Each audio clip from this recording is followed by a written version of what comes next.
ముందుగా ఆంధ్రప్రభ పేపర్లో వచ్చిన వార్తలను చూద్దాం. మద్యం స్కామ్ నిగ్గు తేలుస్తాం సీఎం. ఇటు సిఐడి అటు ఈడీ రెండు వైపుల నుంచి దర్యాప్తునకు సీఎం చంద్రబాబు ఆదేశాలు. 99,000 కోట్ల నగదు లావాదేవీలపై ఈడీకి ఫిర్యాదు చేయనున్నట్లు రాష్ట్ర శాసనసభలో ప్రకటన. ఎక్సైజ్ శాఖను ప్రక్షాళన చేసి పారదర్శితో కూడిన పాలసీని ప్రకటిస్తామని వెల్లడి. వైసీపీ మద్యం కుంభకోణంపై అసెంబ్లీలో శ్వేతపత్రం విడుదల చేసిన ముఖ్యమంత్రి చంద్రబాబు. ఇది నిన్న ఏపీ అసెంబ్లీలో మద్యం స్కామ్పై నిగ్గు తేలుస్తాం. ఆయన ఒక్కొక్కటి శ్వేతపత్రాలు విడుదల చేస్తాడు.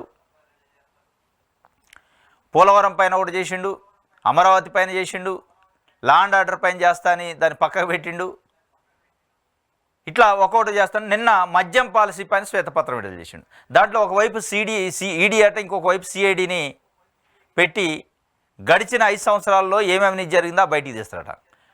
అంటే చంద్రబాబు నాయుడు గారికి 164 సీట్లు ఇచ్చి ప్రభుత్వాన్ని తీసుకొచ్చింది ఇన్వెస్టిగేషన్ ఏజెన్సీ లెక్క వ్యవహరించడానికి కాదు అనేది ఆంధ్రప్రదేశ్లో ఉన్న 5 కోట్ల మంది ప్రజలు అనుకుంటున్నారు. ఆంధ్రప్రదేశ్ను ముందుకు తీసుకోవాలి, ఆంధ్రప్రదేశ్ను అభివృద్ధి చేయాలి, సంక్షేమం చేయాలి. అది వదిలేసి ఇలా మొత్తం శ్వేతపత్రాలు ఇచ్చేసే పరిస్థితికి వచ్చింది.